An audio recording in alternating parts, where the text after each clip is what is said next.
السلام علیکم ناظرین، آپ دیکھ رہے ہیں اسمبلی ویوز اور میں ہوں بابر مغل۔ ناظرین، ہمارے درمیان ممتاز تجزیہ کار سعید درائی موجود ہیں۔ پچھلے پروگرام میں ہم نے چائنا کے نظام کی خوبیوں اور اچھائیوں کے حوالے سے بات کی تھی۔ بات آج کرنی ہے، کیا پاکستان میں بھی ایسا نظام ہو سکتا ہے، اور کیا ہمارے آئین میں بھی ایسے اصلاحات ہو سکتی ہیں؟ بات کرتے ہیں سعید درائی سے۔ جی رئی صاحب، کیا کہتے ہیں آپ اس والے سے؟ یہ بہت اچھا سوال ہے، بیکاز یہ اب مکمل طور پر ہمارے جو پڑھے لکھے لوگ ہیں، جو انٹیلیجنس ہے، اجتماعی دانشمند، یہ فیصلہ ہو چکا ہے کہ جو نظام ابھی ہم چلا رہے ہیں یہ فیل ہو چکا ہے۔ اب پچھلے سال سے 5 سال سے دیکھ رہے ہیں ہماری نیشنل اسمبلی کام نہیں کر رہی، بلکہ سپریم کورٹ نے اعتراض بھی کیا کہ آرڈیننس فیکٹری بنا دی آپ نے، ہے۔ صحیح۔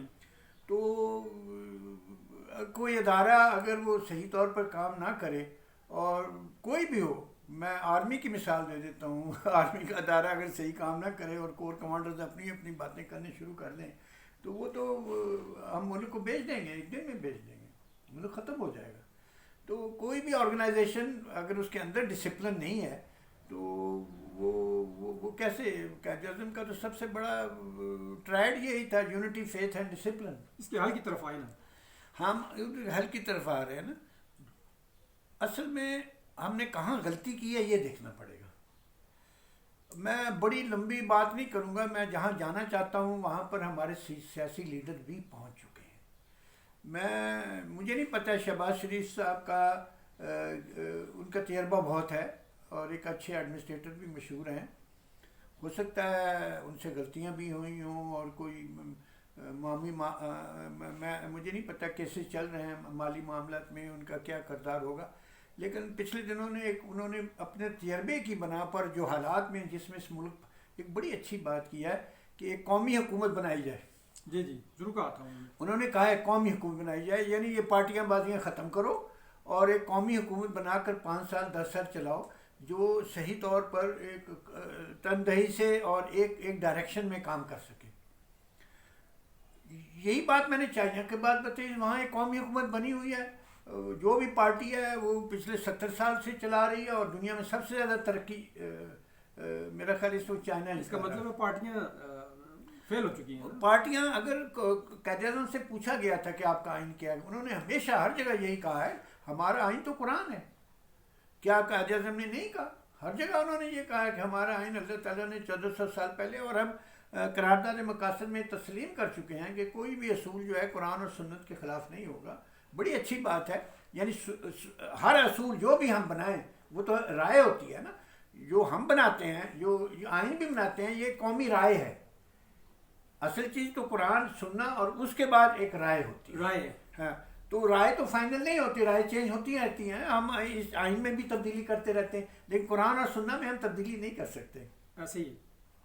تو بات یہ ہے کہ کیا ہم قرآن پر چل رہے ہیں؟ فرض کیا قرآن کی ایک آیت ہے، وَاعْتَصِمُوا بِحَبْلِ اللَّهِ جَمِيعًا وَلَا تَفَرَّقُوا، اللہ کی رسی کو جمیعاً سب مل کر اکٹھے پکڑ لو، اور فرقہ بازی نہ کرو۔ یہ شہباز شریف نے یہی بات کی ہے، یہ فرقہ بازی ختم کر کے سارے ایک قومی حکومت بنائیں، ایک ہو جائے نیک ہو جائے۔ وہ ہاں ایک ہو جائے نیک۔ یہ الٹیمیٹلی یہ ہمارا، یہ ان کا جملہ نہیں ہے، یہ ان کے ہمارے 70 سال کی سیاست کا وہ ایک نچوڑ بیان کر رہے ہیں کہ یہ رستے نہیں بن رہے، معاملہ ٹھیک نہیں ہو رہے۔ تو یہی ہے۔ مجھے اس پر اپنے والد صاحب کی بھی ایک مشہور مجھے کہا کرتے تھے، وہ پریشان رہتے تھے، امت بودی امم گردیدہ دی، ہم ایک امت تھے اور کتنی امتیں پارٹیوں میں بدل چکے ہیں۔ ابھی بھی آپ دیکھیں ہمارے 50-60 ملکوں کے نمائندے آئے، ابھی خدا کرے کہ ان میں یونٹی آ جائے، لیکن ہماری قوم میں لیکن کتنی پارٹیاں بنی ہوئی ہیں، اور ان کے نتائج آپ کے سامنے ہیں۔ معاہدہ کر لیتے ہیں ایک پارٹی کے ساتھ، وہ دوسرے نے توڑ دیتے ہیں۔ یہ تو اسلامی وتیرہ ہی نہیں ہے، اسلامی اصولوں کے خلاف ہے۔ ایک دفعہ بیعت امیر صاحب ہو جاتی تھی، وہ ساری عمر رہتی تھی بیعت، وہ امیر بھی ساری عمر رہتا تھا۔ اسلام میں تو اس طرح کی حکومت تھی۔ تو میں اب یہ آتا ہوں کہ ہم نے غلطی کہاں کی ہے۔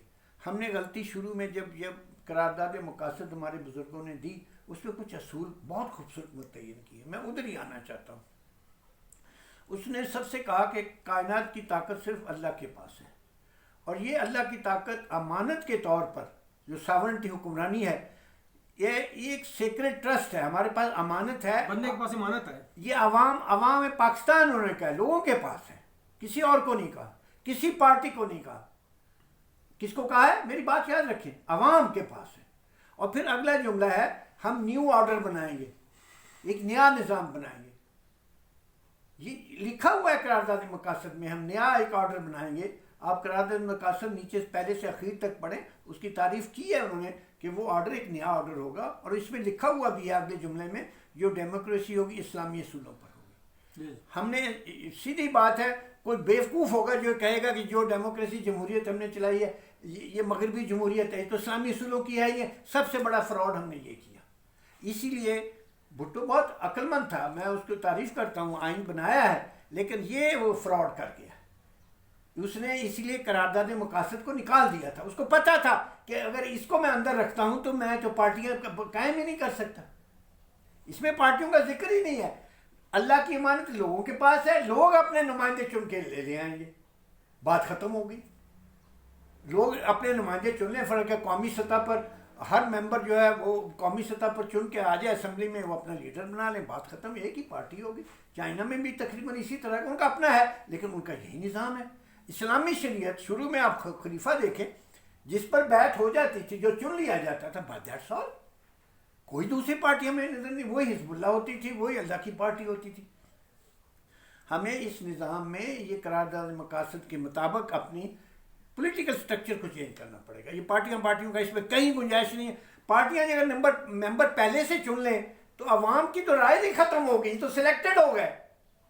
جو آپ کے جو پارٹیاں ممبر، اب ان میں سے کتنے ہیں پارٹیوں کے ہیڈ ہیں، میرے سامنے بیٹھ جائیں، ان کو کلمہ نہیں آتا ہوگا، ان کو کلمے کی تعریف نہیں آتی ہوگی، میں قل هو اللہ احد کو پڑھ کے سنا دوں، نہیں، ان کو قرارداد مقاصد کا نہیں پتا ہوگا، ان کو آئین کی ایک چیز کا پتہ نہیں ہے، ان کو یہ نہیں پتا ہوگا اسٹیٹ کی پہلی ذمہ داری کیا. اور بیٹھ گئے آ کر، وہ اس لیے کہ عوام نے نہیں چنا، ان کو تو پارٹیوں نے چنا ہوا، اور یہ تباہی میں سے ہو رہی ہے. یہ پارٹیوں کا پارٹی بازی اسلام میں کفر ہے.